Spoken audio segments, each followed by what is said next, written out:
My name's Ethan. I'm 34. And if you ask anyone who's known me long enough, they'd probably describe me as the reliable one, the guy who shows up early, helps you move without complaining, and remembers to bring batteries for the stupid fairy lights no one else thinks about. I'm not flashy. I'm not the life of the party, and I'm definitely not the kind of person who makes headlines unless it's for paying someone's tab without making a fuss.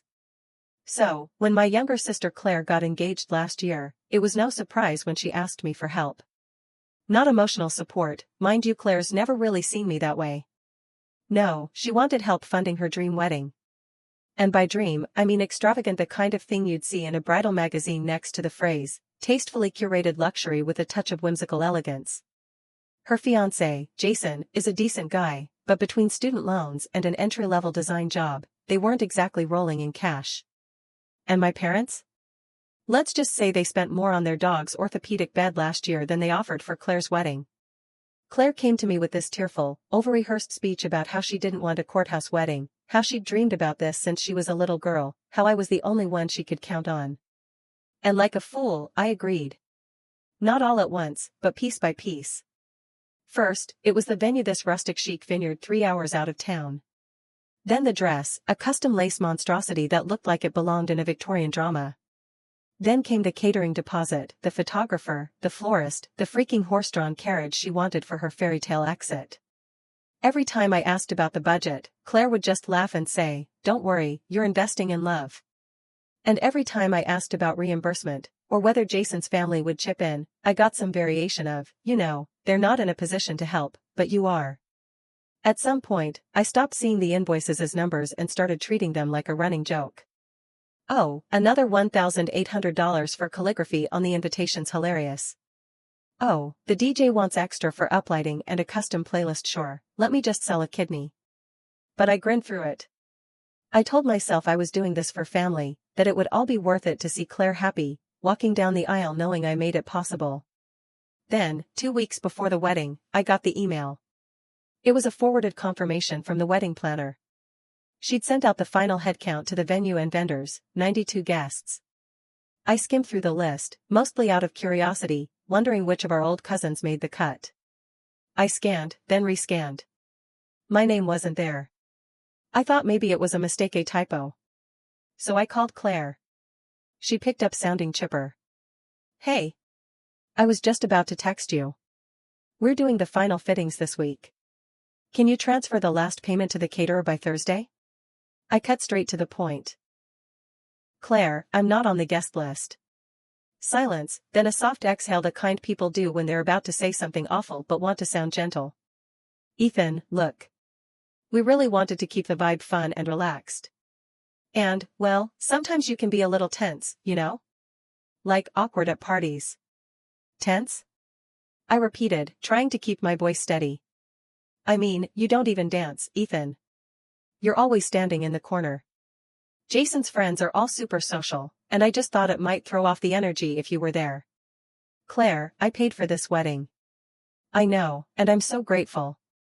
Seriously, you made this possible, but that doesn't automatically mean you have to be there, right? You're kind of more behind the scenes, like the foundation. Invisible, but important." There was a ringing in my ears. For a second, I didn't say anything. Then I asked, "Does Mom know?" She said, "It was your decision if you wanted to sit it out." Sit it out. That night, I didn't sleep. Not out of rage. Not even sadness, really. It was something deeper, the kind of hollow feeling you get when you realize someone's been looking straight at you for years but never really saw you. Claire didn't see a brother, she saw a wallet with a pulse. And my parents? They just went along with it because it was easier than rocking the boat. After all, I always made things easier. I sat at my desk, rereading the vendor contracts I'd signed over the past year. There was a florist, high-end, specialized in elaborate installations. The DJ was flown in from another city because Claire didn't want a local vibe. The cake was this triple-tiered monstrosity with edible gold leaf and a sculpted sugar swan. Each one had my name on the contract. Each one had my card on file. Each one still had a clause, cancellation permitted up to 72 hours in advance. Partial refund depending on terms. That's when the idea began to form. Not all at once, not in a flash of rage, but in slow, cold clarity. I didn't yell. I didn't send a dramatic group text. I didn't even tell them I knew. I just waited. 3 days before the wedding, I made the calls. I was polite, calm, professional. Yes, unfortunately, we'll have to cancel. No, we won't be rescheduling. No, I understand the partial forfeiture of the deposit. Yes, thank you for your understanding. Most of them were gracious, even sympathetic. The DJ asked if everything was okay. I told him the couple had made other arrangements.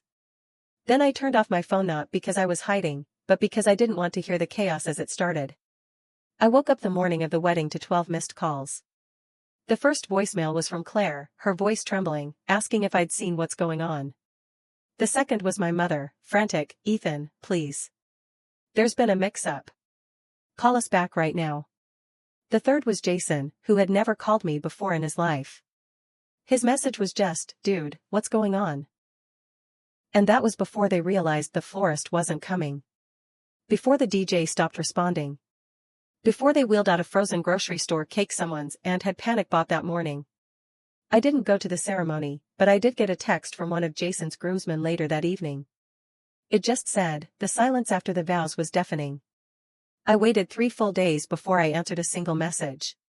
Not because I needed time to think. I'd already thought it through the moment Claire said I ruined the vibe. No, I waited because I wanted the dust to settle just enough for the panic to turn to confusion, and for the confusion to simmer into full-blown resentment. The silence on my end wasn't out of cruelty, it was strategy.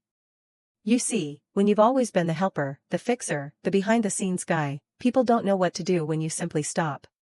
When I finally turned my phone back on, the first message that loaded was from Mom, "Call me immediately.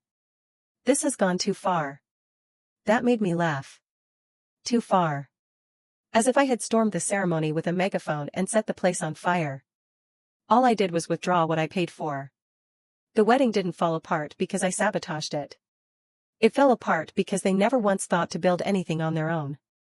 The next few texts were from Claire. The tone was like a tragic little symphony, each note worse than the last. She texted, "Ethan, the florist never showed. What's going on? DJ says the booking was cancelled. Are you pranking me or something? This isn't funny. People are arriving and there's no music. No flowers. The cake isn't here either. I can't believe you would do this after everything I said about how important today was. I'm done with you." That one stung. Not because I believed her, but because of how quickly it came after months of, "You're the only one I can count on." Monday morning, I got a call from Dad. I let it ring twice. On the third try, I answered. His voice was tight, like he was clenching his jaw while trying to sound reasonable. "Ethan, we need to talk." I leaned back in my chair, sipping coffee like it was just another workday. "About?" "Don't play dumb. Claire's wedding was a disaster. Guests were standing around like idiots. There was no music, no food, and her cake looked like it came from a gas station." "Interesting," I said. "And what do you want me to do about that?" He was quiet for a beat. "You know what you did? You think this was clever? Petty revenge. Because your name wasn't on the list?" "You're damn right I think it was clever," I replied calmly. "Also accurate." He exhaled sharply. "She's your sister." I set my mug down. And I was her sponsor, apparently. Funny how that never seemed to conflict with her ability to uninvite me from something I paid for. That wasn't her call alone. Then whose was it? Silence again. Then he said, "You embarrassed this family." Everyone was talking. People left before the ceremony even ended. I didn't embarrass anyone. You all did that yourselves. You took my money. You used my kindness. And when it came time to treat me like a human being, you told me I was too awkward to be seen. I paused. I don't know what's worse, Claire for saying it, or you and Mom for nodding along. "You're being dramatic," he muttered. "No," I said. "I'm being done." And I hung up. That night, Claire sent me a photo. It was a blurry picture of her bouquet, wilted, clutched in her hand in front of an empty reception hall. The caption just read, "Hope it was worth it." I didn't respond, but I did take a moment to look at that photo, to really study it. The backdrop, the cheap folding chairs, the awkward lighting, a wedding that cost over 30 grand and still managed to look like an office party at a rental hall. I thought about the friends she had uninvited for similar reasons, her college roommate, who talked too loud, her fiancé's cousin, who had bad skin and would ruin the aesthetic. It was never just about me. I was just the first one to finally say no. 2 weeks passed, and then the message came.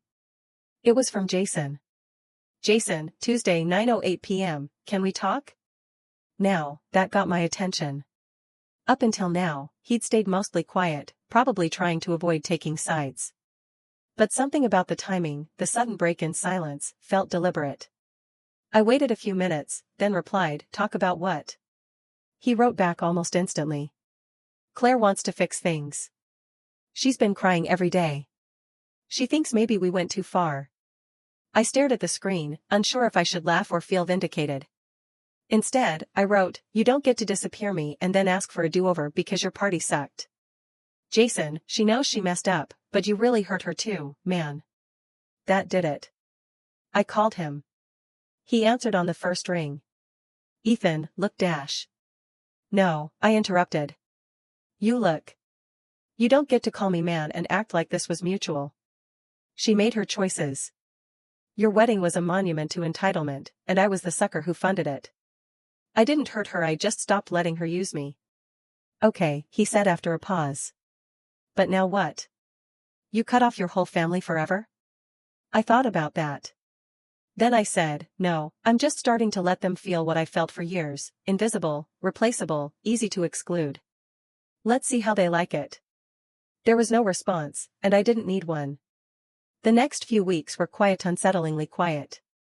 No sarcastic texts from Claire. No veil jabs from Mom.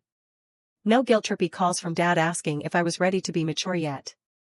For the first time in years, the family group chat went silent on my end, like I'd been surgically removed from it. And that should have felt peaceful, maybe even freeing, but it didn't. It felt calculated. Then, in mid-June, I got a package. No return address, just my name handwritten across the front in delicate cursive. I recognized instantly Claire's. For a moment, I considered not opening it at all, but curiosity won out.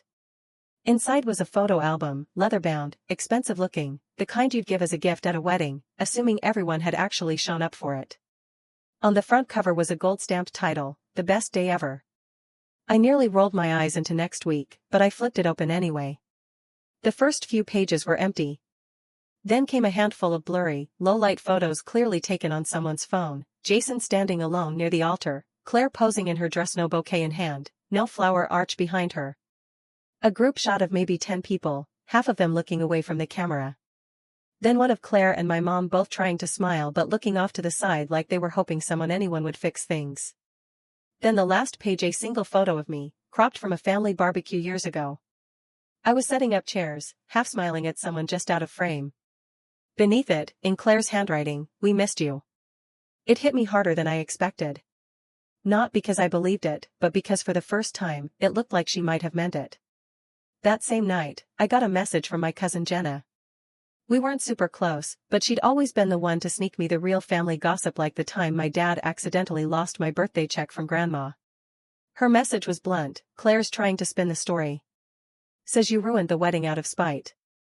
She told Aunt Sharon you canceled everything the day before just to hurt her. I stared at the screen. Of course. I replied, and no one's mentioning the part where she didn't even invite me? Jenna sent a laughing emoji. Then, you know how they are. Perception over truth. That was when I realized something. My silence had created a vacuum, and Claire was filling it fast, painting herself as the victim, the bride who was sabotaged by her jealous, bitter brother. She had always been good at controlling the narrative, playing the part of the misunderstood golden girl who just wanted everything to be perfect. I'd been content to let her stew in the fallout, but this was different. This was her rewriting the story before I had a chance to tell it. So, I decided to correct the record. I didn't rant. I didn't post some long exposé. I just did one thing. I forwarded the email, the original vendor list with her CC'd. The one where she clearly approved the guest list. The one that listed 92 names without mine. I sent it to every person she tried to spin, Aunt Sharon, Uncle Greg, Cousin Jenna, even Mom's church group who had been whispering prayers on her behalf. No caption, no explanation, just facts. The backlash was almost immediate. Jenna messaged again, this time with a screenshot of Claire's frantic response in a different group chat. He's trying to turn everyone against me. This is just what he does, makes people feel sorry for him so he can look like the victim. And underneath that, one of the cousins simply wrote, did you or did you not uninvite him? No response. The next few days, things began to shift slowly, subtly. Mom sent me a half-hearted message, maybe we all made mistakes, but you airing dirty laundry isn't helping either. I replied, neither is pretending I wasn't humiliated by the people I trusted most. Then came the email from Jason's dad, a quiet, professional man I'd met maybe 3 times.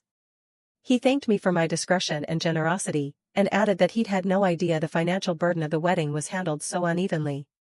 He also included a scanned copy of a cancelled check, one that Jason had supposedly written to Claire for shared expenses. It had never been cashed.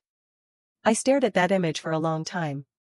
Claire had told me she and Jason were both contributing, but clearly Jason had tried and she pocketed the money without telling him, or worse, told him I'd covered it so she could keep the check as a fallback. That was the moment I stopped. Story number 2. 18F overheard conversations with my mom and my dad, 39F and 40M, about how they planned to kick me out shortly after my 18th birthday. The way they were talking about it seemed like they were dead serious, and the way it was brought up multiple times made it seem like they were going to kick me out too. So, I decided that I wouldn't give them the chance to kick me out and made plans with my friend Riley, 17F, to stay at her place until I graduated and moved into a college dorm or had an apartment of my own. Riley's parents were horrified by the thought my parents would kick me out the second I turned 18 and agreed to let me stay at their place as long as I graduated high school. Riley, her parents, and my boyfriend Cole, 18M, came after midnight to help me take my belongings to their car and drive me to Riley's house. My parents woke up in the middle of this and asked me what the hell was going. I kinda shrugged and told them that I was moving out before they could kick me out. My parents tried to deny this and attempted to stop me from leaving, but there was nothing that they could do since I'm a legal adult. By the way, I wasn't just going to leave in the middle of the night without any goodbye. I already put a note on the kitchen table where my mom goes to first in the morning, explaining what happened. Right now, I'm at Riley's house in their spare bedroom, and I've gotten bombarded with calls from my parents asking me to come back and not to tell my grandparents about this. In one text, my mom called me an ungrateful bitch for leaving in the middle of the night, and that she should have kicked me out sooner.